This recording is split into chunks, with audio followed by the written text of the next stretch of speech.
హైదరాబాద్లోని పలు హోటల్స్లో ఫుడ్ సేఫ్టీ అధికారులు సోదాలు నిర్వహించారు. కొంపల్లిలోని ఉలవచారు ట్రైన్ థీమ్ హోటల్ అలాగే మల్నాడు కిచెన్ హోటల్లో తనిఖీలు చేశారు అధికారులు. అపరిశుభ్ర వాతావరణంలో ఆహారం తయారు చేస్తున్నట్టు గుర్తించారు. సింథటిక్ ఫుడ్ కలర్స్ వాడుతున్న కుళ్ళిపోయిన పదార్థాలు లభ్యమయ్యాయి. రైట్, ఇదే అంశంపై అప్డేట్స్ మా కరెస్పాండెంట్ సాయి కిరణ్ అడిగి తెలుసుకుందాం. సాయి కిరణ్, చెప్పండి, ఇలాంటి రెప్యూటెడ్ హోటల్స్లో కూడా ఇలాంటి కుళ్ళిపోయిన పదార్థాలు లభ్యం అవుతుంటాం, ఎలాంటి వాతావరణం అక్కడ కనిపిస్తోంది? ఇంకా ప్రజలు బయటికి వెళ్ళి తినాలంటేనే భయపడే పరిస్థితి కనిపిస్తోంది. సో ఏం చెప్తున్నారు ఫుడ్ సేఫ్టీ అధికారులు? ఇది ఎప్పుడో ఒకసారి ఇలాంటి మన సెర్చ్లు చేస్తారు, ఆ తర్వాత మళ్ళీ ఫాలోఅప్స్ ఉండవు, దాని పర్యవసనం ఇది అనుకోవచ్చా? ఖచ్చితంగా మీరు అన్న పాయింట్ కూడా ఫాలో అప్స్ అనేటువంటి ఉండట్లేదు. ఒకసారి వెళ్ళి తనిఖీలు చేస్తున్నారు, వాళ్ళు అప్పుడు ఫైన్ కట్టడమో ఏదో ఒకటి చేసి వారం రోజులతో వచ్చేయడం చేస్తున్నారు. కానీ మళ్ళీ యథావిధిగా సేమ్ రెస్టారెంట్ నడపడం, అదే విధంగా అన్హైజీనిక్ కండిషన్ లో రెస్టారెంట్ నడపడం వల్లనే ఈ విధమైనటువంటి అపరిశుభ్రత హోటల్స్ లలో కొనసాగుతుంది. అయితే తాజాగా ఫుడ్ సేఫ్టీ అధికారులు హైదరాబాద్ కొంపల్లిలోని పలు హోటల్స్ లో ఫుడ్ సేఫ్టీ అధికారులు సోదాలు చేశారు. Ulavacharu train theme hotel, Malnad hotels లో రెస్టారెంట్ లో తనిఖీలు చేయగా కిచెన్ లో పూర్తి అపరిశుభ్ర వాతావరణం కనిపించింది. అలాగే ఫుడ్ కలర్స్ వాడుతున్నారు, సింథటిక్ కలర్స్ వాడుతున్నారు, అవి ఆరోగ్యానికి పూర్తిగా హానికరం, క్యాన్సర్ బారిన కూడా పడవచ్చు, అట్లాంటి కలర్స్ వాడుతున్నారు. అలాగే కుళ్ళిన పదార్థాలు కూడా అక్కడ కనిపిస్తున్నాయి. అలాగే అన్హైజీనిక్ కండిషన్స్, వాళ్ళు వాడేటువంటి రిఫ్రిజిరేటర్స్ కావచ్చు, అలాగే వెజ్ నాన్ వెజ్ రెండు కలిపి ఒకటే దాంట్లో పెట్టడము. చాలా మంది వెజ్ తినే వాళ్ళు వస్తారు, కానీ వాళ్ళందరూ లోపల కిచెన్ లో చూస్తే రెండు veg items non veg items కలిపి పెట్టడము, అన్హైజీనిక్ గా పెట్టడము, కిచెన్ వాతావరణం అంతా కూడా పూర్తి ఆయిల్ తో పూర్తి అపరిశుభ్రంగా ఉండడం, ఇట్లాంటి అన్ని కూడా చాలా రెస్టారెంట్లు ఈ విధంగానే ఉంటున్నాయి. అసలు పరిశుభ్రత అనేటువంటిది మెయింటైన్ చేయట్లేదు. హైదరాబాద్ లో రెస్టారెంట్లు చూస్తే పూర్తిగా ప్రజలు భయాందోళనకు గురవుతున్న పరిస్థితి ఉంది. సార్, ఇప్పుడు మీరు చెప్తున్న ఈ రెస్టారెంట్స్, ఈ కొంపల్లిలో ఉన్నవన్నీ కూడా చాలా హై ఎండ్ రెస్టారెంట్స్, ఇవి ధరలు కూడా చాలా ఎక్కువగా ఉంటాయి. సో ఇలాంటి ప్లేసెస్లో కూడా ఈ రకమైన పరిస్థితులు ఉంటే ఇక మిగతా రెస్టారెంట్ సంగతి ఊహించవచ్చు. అసలు ఇంతకీ ఎంత ఫైన్ వేశారు వీళ్ళకి?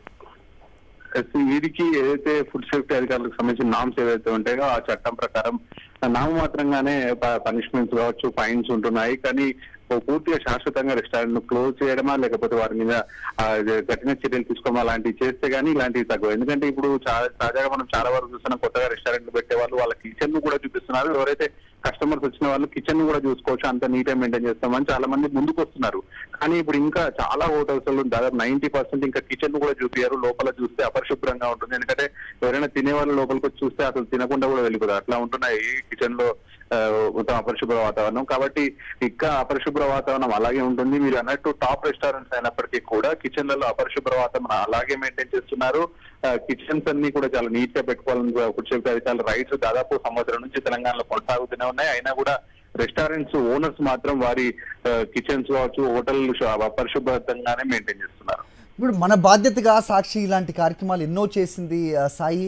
మనం సత్యమేవ జయతే కార్యక్రమంలో ఎక్స్క్లూజివ్గా కూడా ఈ సబ్జెక్ట్ని మనం తీసుకోవడం కూడా జరిగింది. కానీ ఈ అధికారులు ఈ ఫాలోఅప్స్ లేకపోవటం వల్లే వీళ్ళకి ఇంత నెగ్లిజెన్స్ ఉంది అనడంలో మాత్రం ఎలాంటి అనుమానం అక్కర్లేదు. సో ఏదన్నా అధికారులు ఖచ్చితంగా దీన్ని మళ్ళీ ఇలాంటి ఇవైతే ఉంటాయో ఖచ్చితంగా తీసుకుంటారు అనుకోవచ్చా? సో ఖచ్చితంగా తెలంగాణలో ఫుడ్ సేఫ్టీ అధికారులు కూడా కొరత ఉంది. ఉండాల్సినటువంటి అధికారుల కంటే చాలా తక్కువగా ఉన్నారు. ఒక రోజు ఒక దగ్గర వెళ్ళి తనిఖీలు చేస్తే మళ్ళీ సంవత్సరం వరకు కూడా అక్కడ ఫస్ట్ సైడ్ వెళ్ళలేనటువంటి పరిస్థితి ఉంది. అంటే హైదరాబాద్ విశ్వాసంగా పెరిగిపోయింది, దానికి తగ్గటువంటి అధికారులు కూడా లేరు సంఖ్య.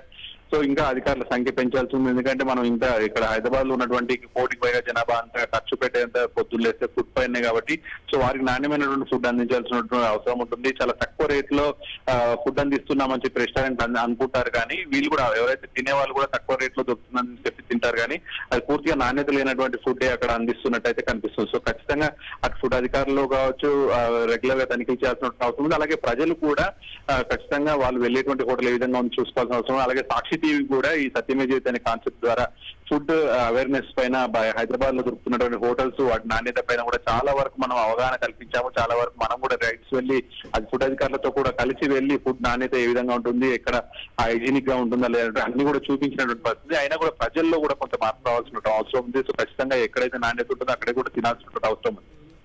All right Sai Kiran.